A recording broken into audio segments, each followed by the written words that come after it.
Hello hello guys, हामी भाइटिकाको लागि फुल टिप्न तयारीमा। छोरी फुल टिपिरहेछ। हामी सबै तिहार दसैँ तिहार सिद्धाएर अब भाइटिका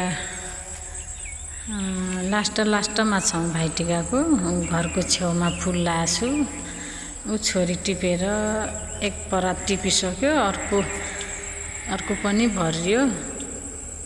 भरिसकेको छ। अब हामी भाइटिकाको लागि भोलि चाहिँ हाम्रो भाइटिका दीपावली लास्ट हुन्छ। अर्को वर्ष मनाउने हुन्छ। एक परात टिपिसक्यो छोरीले। हाम्रो फुल घरको छेउमा छोरी लगाएको फुल हो, छोरीले लगाओ। मेरो घरको छेउमा यस्तो फुल फुल्या छ। फेरि फुल्ने तयारीमा छ, टाइम भएको छैन। थोरै फुल्या छ, फुल्न त। यस्तो छ यो मेरो घरको हालत।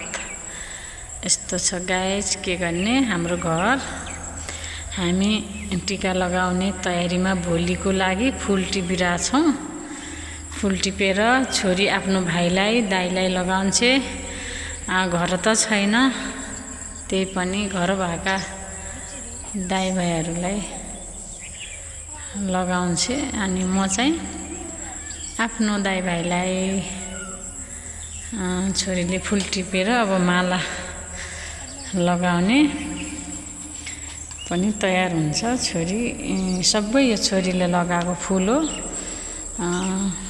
यहाँ घरको छेउको बाटोसम्म लगाएको छ। तर फुल नभएपछि माला किनेर लाउनुभन्दा घरमा आफैले लगाएको फुलबाट छोरीले माला पनि तयार। अब भोलिको लागि माला तयार हुँदैछ। हजुरहरू के गर्दै हुनुहुन्छ? हामी त अब भोलि भाइटिकाको लागि मालाको तयारीमा। आजैदेखि माला बनाएर ठिक्क पारेर अनि भोलि चाहिँ चिटुक्क पारेर माइती घरमा जाने, टिका लगाउने अनि आउने। यो चाहिँ मेरो घर। उता छोरी फुल टिपिरहेछ घरको छेउमा। अनि म चाहिँ यता भिडियो बनाइरहेको छु। अब हामी दीपावलीको लास्टतिर आएछौँ। अनि बाँचेपछि अर्को वर्ष। अब यस्तै छ भाग्य। मान्छेको के कस्तो हुन्छ थाहै हुँदैन। यस वर्ष पनि खासै रमाइलो त छैन गाइज। के गर्ने, देशमा जेएनजीको आन्दोलनलाई कति विद्यार्थी भाइ बहिनीहरू बिते। अनि त्यसपछि गएर बिपिनको सब लक्ष्मी पूजाको दिन घरमा पुग्यो। अनि खासै रमाइलो छैन, रमाइलो लागिरहेको छैन। त्यही पनि के गर्नु गाइज। टिकाको दिन आफ्नो दाइ भाइ घरमा भएका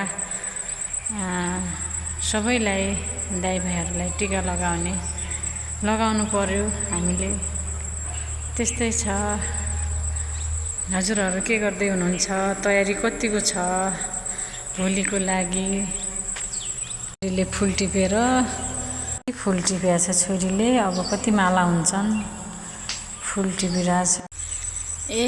फुलिगयो मखमली फुल वर्षन छ परदेश गया दाजुभाइलाई सबैलाई दर्शन छ। परदेश गया दाजुभाइलाई सबैलाई दर्शन छ।